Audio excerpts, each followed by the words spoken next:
The State Department recently revoked visas for individuals selling commercial spyware to monitor civilians, and suddenly the line between paranoid delusion and organized digital harassment has gotten uncomfortably blurry. We are looking at a space where people report being constantly watched, tracked, and sabotaged, and the immediate societal reflex is to call them crazy. But when you strip away the science fiction terminology and look at the actual mechanics of stalking, workplace mobbing, and tech abuse, you find patterns that are terrifyingly real. Noah, the sheer volume of these reports is staggering, but the way we process them is entirely dismissive. That reflex is actually the first layer of the problem. When someone comes forward and says, I am being systematically watched, my accounts are being compromised, and the people around me are participating in a coordinated effort to break me down, our cultural immune system attacks the messenger. We immediately categorize them. We put them in a box labeled paranoid.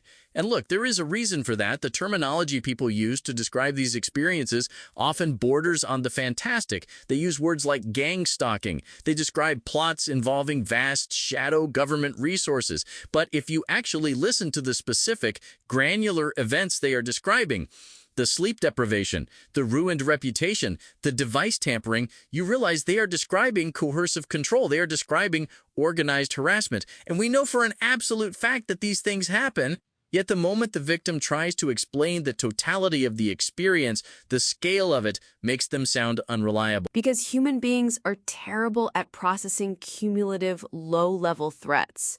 If someone punches you, that is an event. If someone subtly moves your keys, clicks into your router, and honks a horn outside your window at 3 a.m. every night for 6 months, that is an environment. An environment designed to dismantle your sanity. And that is the piece that is so hard to communicate to an outsider. The harassment relies on deniability. The individual incidents are calibrated to seem completely innocuous to a third party. A car parked slightly too close to your driveway. A coworker repeating a very specific, unusual phrase you just used in a private phone call. A login attempt from an unknown device that happens precisely when you sit down to check your bank account. Taken individually, anyone would say, you're overthinking it, it's a coincidence. But the person experiencing it isn't reacting to one incident. They are reacting to the sequence.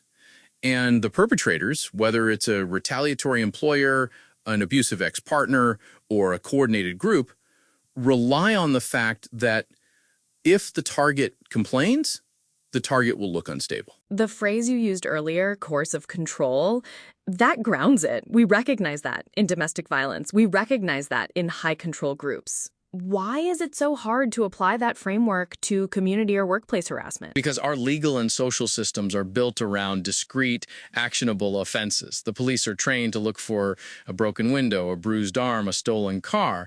They are not trained to investigate a localized campaign of psychological friction. And when you look at the research, there's a study from the Institute for Strategic Dialogue that analyzed targeted individuals, which is the term many of these people use for themselves. The report noted that these individuals often describe 24/7 surveillance, directed noise, and hacked devices. The researchers, like most of the medical community, largely frame this as a shared delusion. They pointed out that the perpetrators are usually described vaguely as the government or anonymous strangers, making it impossible to verify. And the risk there is real. There are insular online communities that absolutely feed paranoia and reinforce worst-case scenarios. But the dismissal alone is dangerous. It gives cover to actual abusers. If an abusive partner or a corrupt organization wants to destroy you, the easiest way to do it is to use tactics that mimic the symptoms of a persecutory delusion.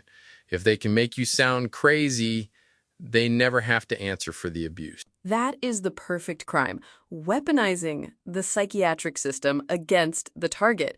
If the abuse looks like paranoia, the abuser gets a free pass. Exactly. And it leaves the target completely isolated. The moment they try to explain the pattern to a friend, the friend gets that look in their eye, the sympathetic but concerned look that says, I think you need help. And the target sees that look and they realize they're entirely alone. That isolation isn't just a byproduct of the harassment, it is the primary goal. A vulnerable person is infinitely easier to control, discredit, and ultimately erase. Which brings us to the language itself, the term gang stalking. It is a semantic trap. It practically guarantees the victim will not be believed. It is a disastrous term for anyone seeking credibility.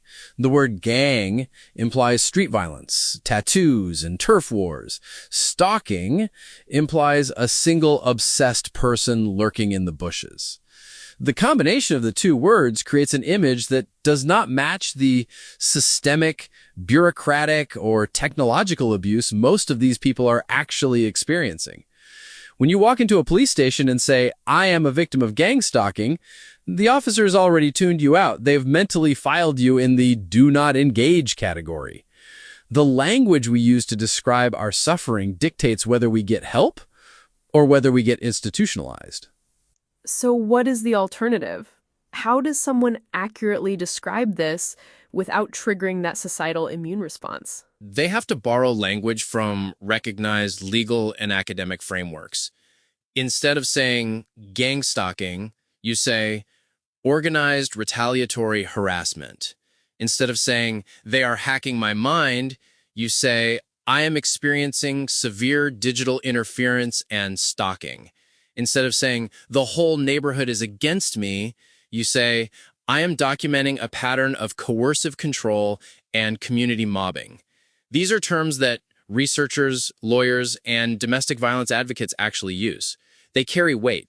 They force the listener to stay in a rational, evidence-based mindset. I want to pull on the mobbing thread because that isn't a fringe concept. That is heavily documented in organizational psychology. It is, and that is where the bridge really forms between the targeted individual community and mainstream sociology. Workplace mobbing is essentially gang stalking with a corporate HR department. The research on this is extensive. Studies suggest that workplace mobbing affects anywhere from 10 to 15% of the workforce in Europe and North America at some point.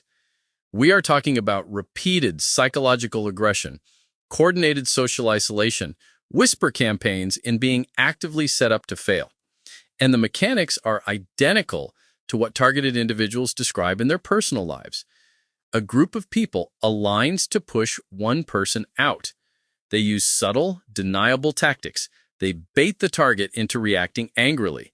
And then they use that anger as proof that the target was the problem all along. The reactive abuse. You poke someone with a needle for a month, and when they finally scream, you record the scream and show it to management. Precisely. And the psychological toll is devastating.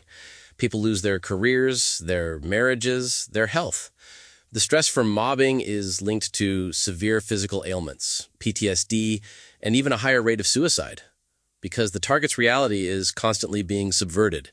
If your coworkers suddenly stop talking when you enter the room and then deny it when you ask, if your files go missing and you are told you misplaced them, you start to lose your grip on your own competence. And the crucial thing about mobbing is that it requires bystanders to comply. It requires good people to look away, usually out of fear that the mob will turn on them next. Hold on, though. I am looking at that 10 to 15% number. If it is that common in the workplace where there are policies and witnesses, it is almost certainly happening in housing situations and neighborhoods. But I struggle with the scale of the claim. A bad manager getting 3 employees to freeze you out is one thing. A coordinated neighborhood-wide surveillance operation feels structurally impossible to maintain without a massive budget and a chain of command. I think you are right to push back on the scale, and this is where we have to separate verifiable patterns from the feeling of being hunted. When a person is subjected to severe trauma, their nervous system recalibrates to detect threats everywhere. This is basic psychology. If you are actually being stalked by an ex-partner who has compromised your phone, every weird noise in your house becomes a threat. Every car that drives past slowly is suddenly part of the plot. The harassment might be localized to one abuser using technology, but the victim experiences it as a ubiquitous, suffocating presence. The trauma expands to fill the room. It fills the entire worldview, but that doesn't mean neighborhood-level pressure isn't real. Think about housing harassment.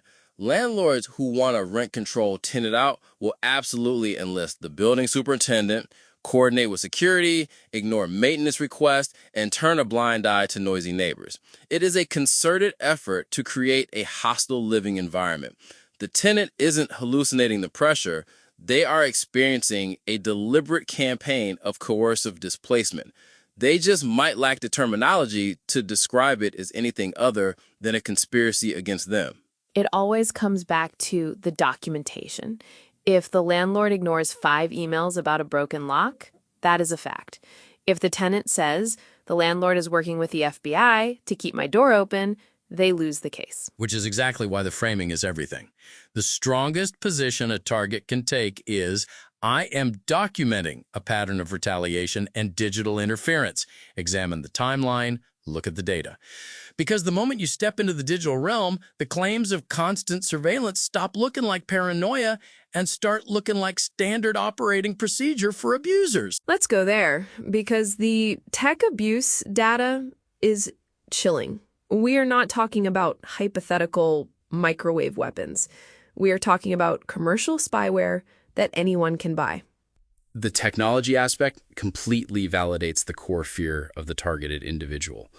The National Network to End Domestic Violence, the NNEDV, reports that 97% of U.S. domestic violence response programs are assisting survivors dealing with tech-enabled abuse. 97%. It is nearly universal. And Avast, the cybersecurity firm, released data showing a 239% global increase in stalkerware encounters over a 3-year period, leading up to 2023. The software is marketed as child monitoring tools or employee tracking apps, but it is routinely weaponized. Once it is on a device, the abuser has access to your location, your texts, your camera, your microphone.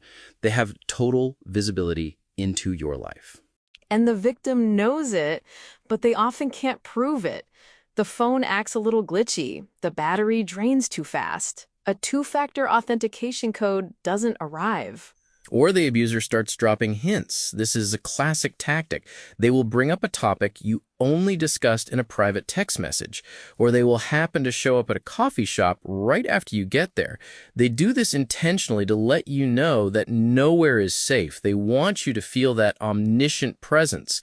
And if the target goes to the police and says, "My ex knows everything I am doing. I think my phone is tapped," the police often lack the technical training to find the stalkerware.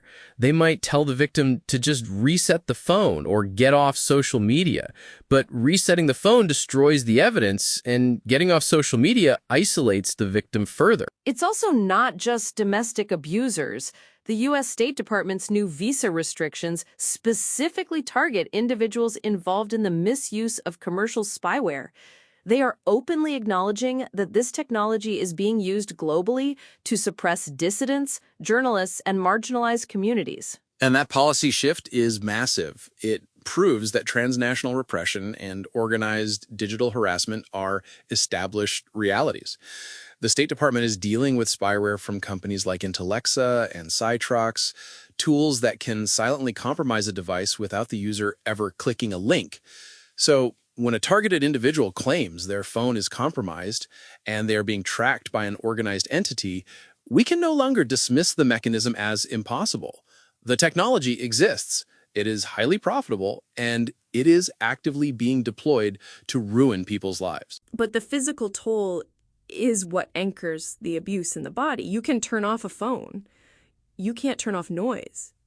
Noise harassment is one of the most insidious tactics reported, and it goes straight to the nervous system. When you read the reports, it's always sleep disruption, heavy banging on shared walls right at 2 a.m., car alarms going off repeatedly outside a specific window, a barrage of low-level acoustic disturbances designed to prevent deep REM sleep.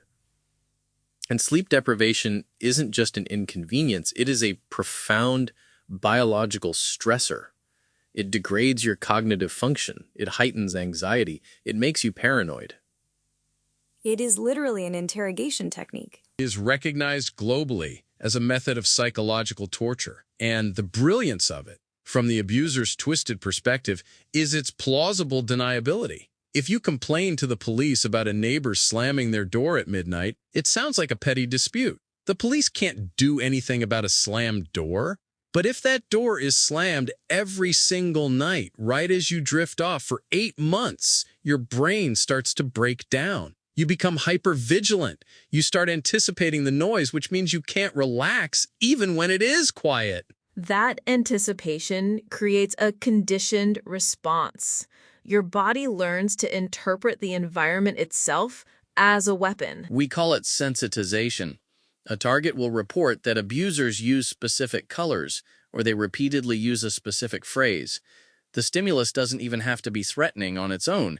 If someone follows you wearing a bright red hat, and then the next day someone yells at you wearing a bright red hat, and then an unknown car with a red dashboard item sits outside your house, your nervous system starts firing alarm bells every time you see that color. The abuser has hacked your brain's threat detection software. They have anchored a feeling of terror to an everyday object. And again, if you try to explain this to a therapist, I am terrified of red hats because they are using them to signal me.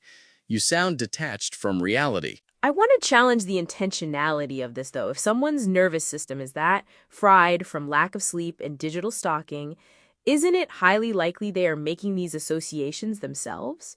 The brain is a pattern-matching machine.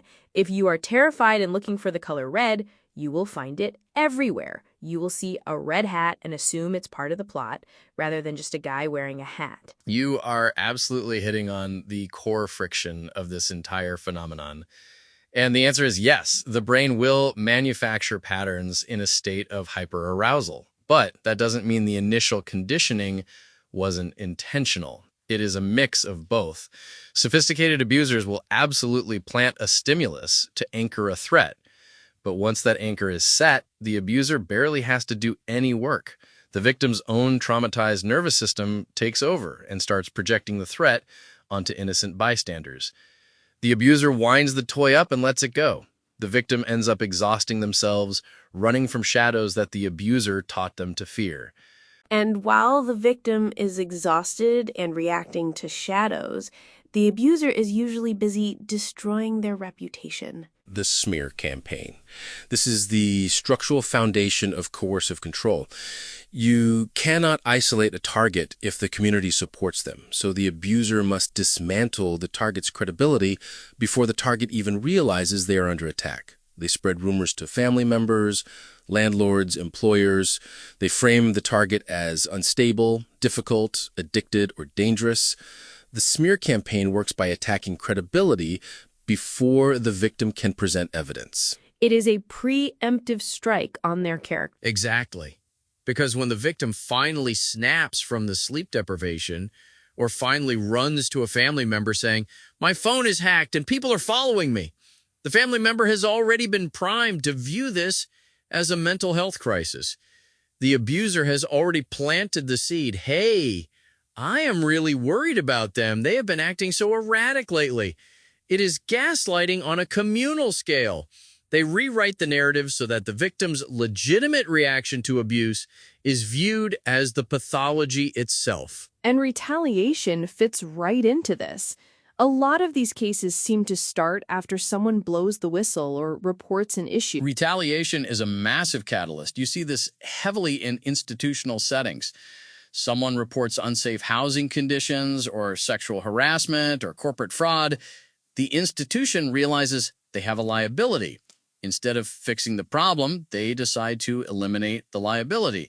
They start treating the person differently. Management builds a paper trail of false performance issues. They isolate the employee. This is institutional betrayal. The system that was supposed to protect the person turns all of its resources against. Which inevitably leads to this concept of street theater. This is one of the most common and frankly hardest to believe aspects of the targeted individual reports. People claim strangers are acting out little plays in public to mess with them. Street theater is the flashpoint for credibility. Targets describe strangers standing near them, having fake conversations that loudly reference private details of the target's life, or a group of people intentionally blocking their path in a grocery store, or people smirking and whispering as the target walks by. It sounds impossible to coordinate. Because it is impossible. I just cannot accept that a shadow organization is hiring extras to stand in the produce aisle just to smirk at a mid-level accountant.